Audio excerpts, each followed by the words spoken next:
In a league where rookie contracts buy Lamborghinis and teenage millionaires go broke before 30, a different class of player exists. Champions who spent their off-seasons living as monks, stars who panicked over lost chicken wing coupons, MVPs who kept millions in bags under their mattresses. Are you a cheap NBA star? You cheap or you? Are you a cheap NBA star? Cheap for myself, yes. These are 12 of the richest NBA players on Earth, and every single one of them lives like the money never arrived. Number 12, Tim Duncan, the flannel philosopher, 5 championships, 2 MVPs, $220 million in career earnings. Tim Duncan spent his entire career dressed like he'd borrowed someone else's wardrobe. Oversized flannels, plain jeans, no jewelry. When he retired, the Spurs held a locker room ceremony and formally retired his flannel shirt number. That's how deep the indifference ran. His passion was cars as engineering, not status, which is why he opened Blackjack Speed Shop in San Antonio, rather than a showroom of Lamborghinis. His financial advisor eventually stole more than $20 million from him through undisclosed investments in hotels, wineries, and beauty products.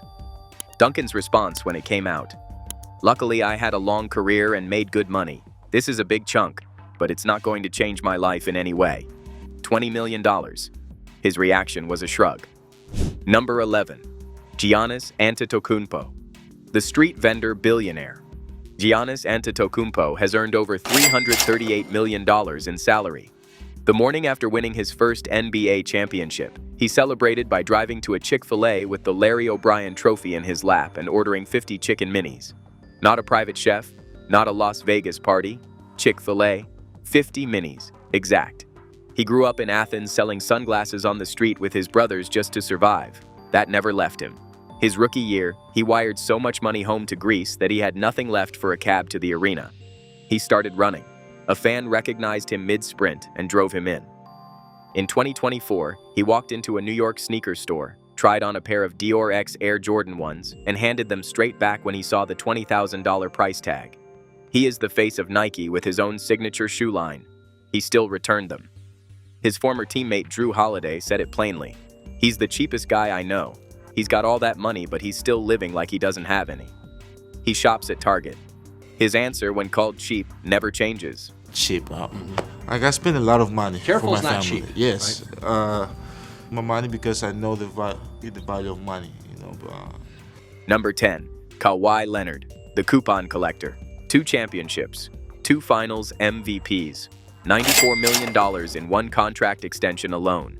And for years, Kawhi Leonard drove to work in a 1997 Chevy Tahoe he'd had since high school. Not as a vintage flex, not for irony. He drove it because, in his words, it runs, and it's paid off. The SUV was nicknamed Gas Guzzler. Its market value, according to Edmunds, around $1,390. A man making $23 million a season driving a truck worth less than a used iPhone. The Wingstop story makes it even better. Kawhi was a sponsor for the chain. They paid him an undisclosed amount and sent him coupons for free mango habanero wings. One winter, he lost the coupon book. By all accounts, he panicked. He called Wingstop and asked for replacements. They sent them.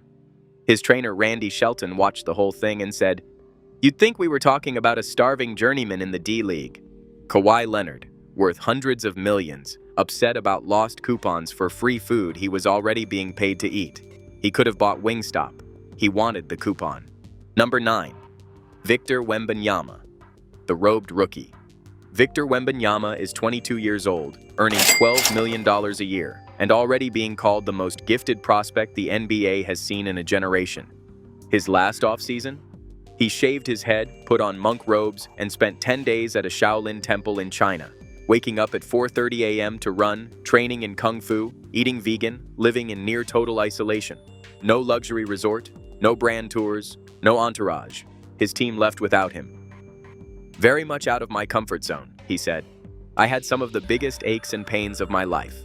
Photos of him sitting cross-legged in front of Buddha sculptures in full monk robes, head completely shaved, went viral worldwide. Every other NBA star was on a yacht somewhere. Wembanyama was meditating with people who own nothing. Back in San Antonio, he asked teammate and fellow multimillionaire Rudy Gobert what brand of water filter he uses at home, so he could buy the same one. Not a personal chef, not a custom anything. A water filter tip from a friend. One of the richest young athletes on the planet, choosing monk robes over resort suites and asking about water filters instead of Ferraris. The money arrived. Wembanyama just doesn't seem to have noticed. Number 8. Stephen Curry, the unbothered billionaire. Stephen Curry earns $59.6 million next season in salary alone. Add roughly $100 million a year in endorsements, and he is functionally a billionaire in motion. His daily driver is the Infiniti Q50 he received as a company car in 2017 when he became a brand ambassador. The model was discontinued. Second-hand versions sell for under $20,000. He still drives one every day.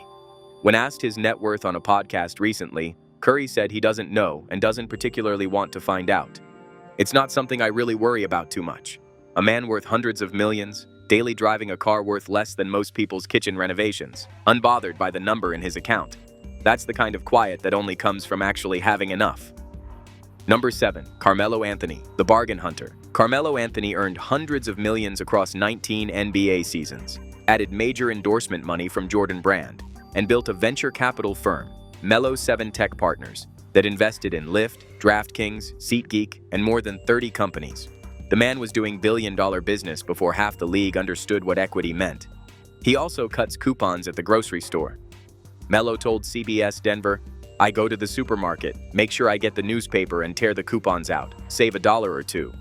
He uses them at restaurants too, and he said people look at him in shock when they see him doing it. A man with Jordan Brand money scanning the Sunday Circular for discounts. Growing up in Baltimore in the housing projects, money disappearing was not a hypothetical. It was Tuesday. That kind of early life doesn't just shape you. It leaves fingerprints that no amount of Nike endorsements fully wipes off. He saves on groceries and invests millions into equity. That balance isn't a contradiction. For Melo, it's the whole point." Number 6. Trey Burke, the 5,000 man. When Trey Burke was drafted 9th overall in 2013, he walked into the NBA with a $2.4 million rookie salary. Most 21-year-olds in that position start spending before the contract is signed. Burke did the opposite. He sat down with a financial firm and set himself a personal spending allowance of $5,000 a month. Not $50,000. $5,000. Food, clothes, gas, entertainment. Everything had to fit inside that number. "I never really had a lot of money growing up," he said. "I knew I was going to need the right team around me to manage my money right, not just splurging and blowing it on things that aren't necessary." He even reached out to Chris Paul for advice on building a financial foundation. On those months when he went over budget, he cut back the following month to compensate. For Burke, the real flex wasn't the salary, it was the self-control. Number 5. Chris Paul, the $151 blueprint. When Chris Paul declared for the 2005 NBA draft, he had $151 in his bank account.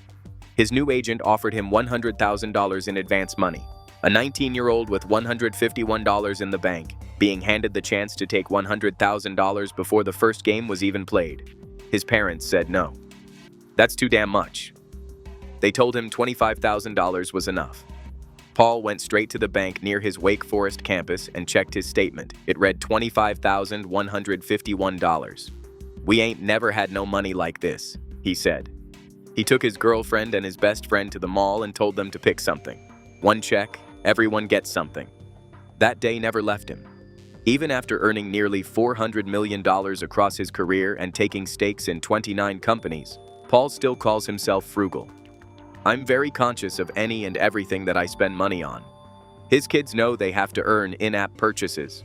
No exceptions. The lesson his parents gave him at 19 has become the lesson he passes on every day. Number 4. Andre Iguodala, the Silicon Saint. Andre Iguodala figured something out that most NBA players never do. The real money wasn't inside the arena. It was right next door. Playing for Golden State put him in the middle of Silicon Valley during its greatest boom. While teammates were spending on cars and jewelry, Iguodala was walking into rooms at Andreessen Horowitz, trying to learn how venture capital actually worked. He simplified his lifestyle on purpose, drove practical cars, dressed low-key, because he wanted to be taken seriously as a businessman, not treated like a celebrity making a vanity play. He invested early in Zoom, Cloudflare, Datadog, Robinhood, Allbirds, and more than 50 companies total. When Zoom went public and tripled in value, He called it his best investment. He also became the first active professional athlete in any major U.S. sport to sit on the board of a publicly traded company. After retiring in 2023, he launched Mosaic, a $200 million venture capital fund. The man didn't just protect his money, he built an entirely different career while the first one was still running. You can buy luxury or you can buy equity. Iguodala chose equity every time. Number 3. Matt Bonner, the transit player. Matt Bonner's first 2 NBA seasons, he did not own a car. He took the city streetcar everywhere in Toronto, the one locals called the Red Rocket, which, combined with his red hair, gave him his nickname for life. An NBA player commuting by public transit every day.